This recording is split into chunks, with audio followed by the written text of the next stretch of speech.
Hello, everyone, and welcome back to Learning English with Podcast Conversation. I'm your host, Tony, and today we have a truly special and inspiring episode for you.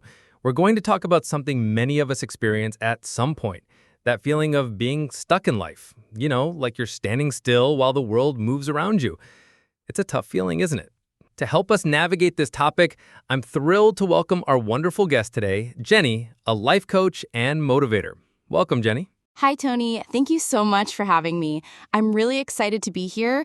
This topic, why you still feel stuck in life, is incredibly common, and I think almost everyone, at some point, has felt this way.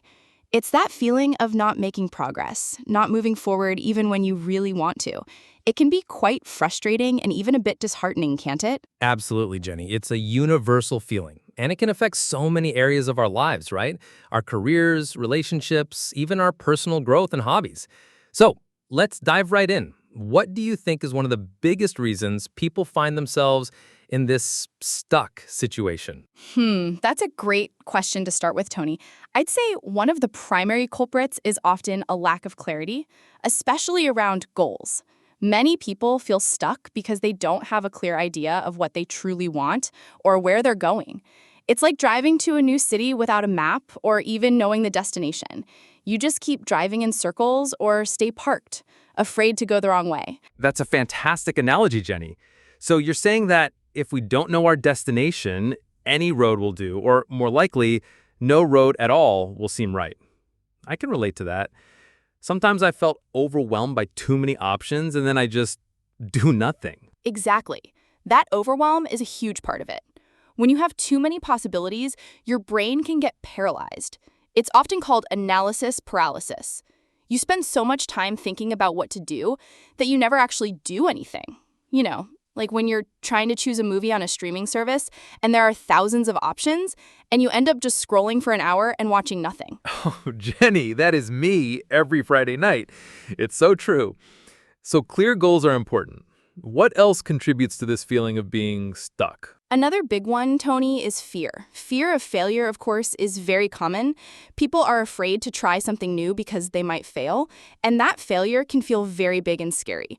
But sometimes it's also a fear of success. What if I succeed and it changes everything? What if I'm not ready for it? What if people expect more from me? It sounds strange, but it's a real thing. Wow, fear of success. That's a really interesting point. I hadn't thought about that much. So people might unconsciously stop themselves from moving forward because of what success might bring. Can you give us an example? Sure. Imagine someone who's always wanted to start their own online business. Let's say selling handmade jewelry. They love making it, they're good at it, and people tell them it's beautiful. But they never launch their website. Why? Maybe deep down, they're afraid that if it's successful, they'll have to quit their stable job, work even harder, handle customer complaints, pay taxes on their income. It's a lot of new responsibilities. So they stay stuck in their current job dreaming about the jewelry business, but never actually starting it. That makes so much sense. It's like the known devil is better than the unknown angel, right? Or, well, not better, but certainly more comfortable. And speaking of comfort, is the comfort zone a factor here? Absolutely, Tony. The comfort zone is a huge, huge factor. It's cozy, it's familiar, and it's safe. There's no risk. Even if your current situation isn't perfect, it's predictable. Moving out of it means facing uncertainty, potential challenges, and even criticism. Our brains are wired to keep us safe, and the comfort zone feels safe. So, even if we're not happy, we often choose to stay put because it's less scary than stepping into the unknown. That's so true. I remember when I was thinking about starting this podcast, I was working a regular job, and I liked it. It was stable, but I had this idea for the podcast, and for months I just didn't do it.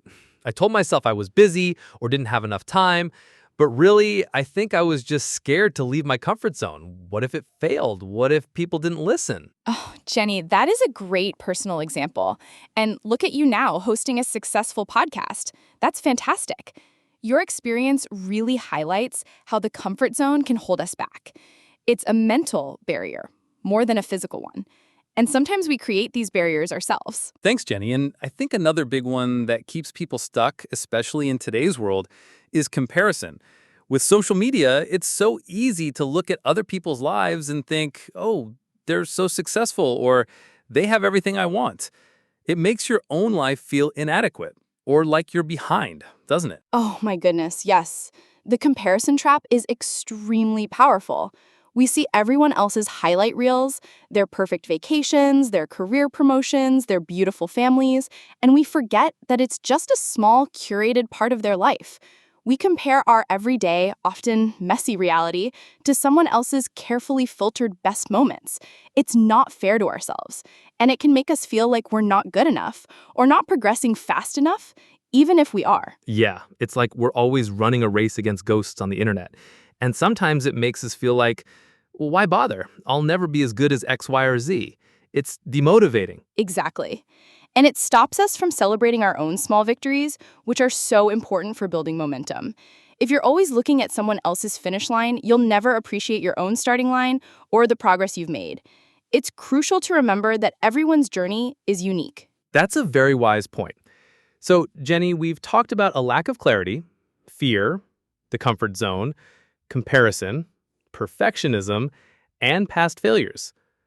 Are there any other common traps that prevent people from moving forward? There's also perfectionism, Tony. This is a subtle one, but it's very powerful. People wait for the perfect moment or for their skills to be perfect before they start something. They think, I can't launch my product until it's absolutely perfect, or I can't apply for that job until I have all the experience. But the truth is, perfection is an illusion.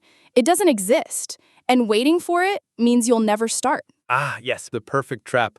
I've definitely fallen into that one myself.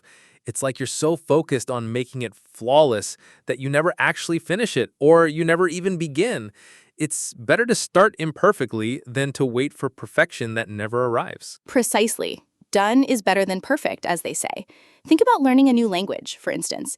If you wait until you can speak English perfectly before you have a conversation, you'll probably never speak. You have to start with mistakes, learn from them, and get better little by little. And that brings me to another point, past failures. Ah, past failures. That's a big one. It's easy to get discouraged after a setback, isn't it? Like, I tried that before and it didn't work, so why bother trying again? Yes, it is.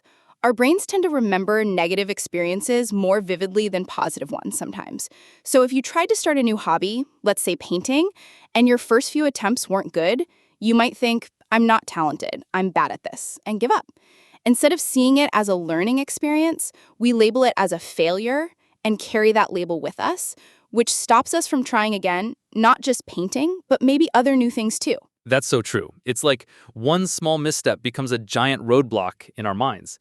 So, Jenny, with all these potential reasons why people feel stuck, lack of clarity, fear, comfort zones, comparison, perfectionism, past failures, what are some actionable takeaways or tips you can offer our listeners to help them start moving forward? Okay, absolutely. Let's get to the good stuff. My first key takeaway is start small and break it down. If you have a big goal, like start a business or learn a new language, it can feel overwhelming. Break it down into tiny, tiny steps. So instead of learn English, maybe it's learn 10 new words this week or listen to one short podcast episode. For a business, it might be research market ideas for 30 minutes. Small wins build confidence and momentum. It's like climbing a mountain. You don't jump to the top, you take one step at a time. I love that. Start small. That makes it feel much less intimidating. What's your second tip?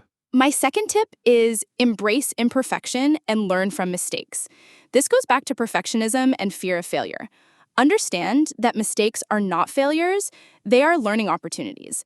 Every successful person has made countless mistakes. Think of Thomas Edison and the light bulb. He tried thousands of times. He didn't say, oh, I failed. He said, I've just found 10,000 ways that won't work. So don't be afraid to try, make a mistake, learn from it, and try again. It's part of the process. That's a fantastic mindset to adopt. It changes failure into feedback. And finally, what's your third and final actionable takeaway? My third tip is focus on your own journey, not others. This addresses the comparison trap. Your path is unique. Instead of looking at what others are doing on social media, focus on your own progress. Celebrate your small wins. Compare yourself only to who you were yesterday, not to someone else today. When you do this, you free yourself from external pressures and can truly appreciate your own growth. That's such crucial advice, Jenny. Focus inward, not outward. So, to recap, our key takeaways are start small and break it down, embrace imperfection and learn from mistakes, and focus on your own journey. These are incredibly powerful and practical tips for anyone feeling stuck. I really believe so, Tony. The most important thing is to take action, even if it's a very tiny step. Motion creates emotion. When you start moving, even slowly, you begin to feel better, more hopeful, and less stuck. The feeling of being stuck often comes from inaction. That's a powerful statement, Jenny. Motion creates emotion. It's about breaking that inertia. Thank you so much, Jenny, for sharing your insights and wisdom with us today. This conversation has been truly enlightening, and I'm sure it will help so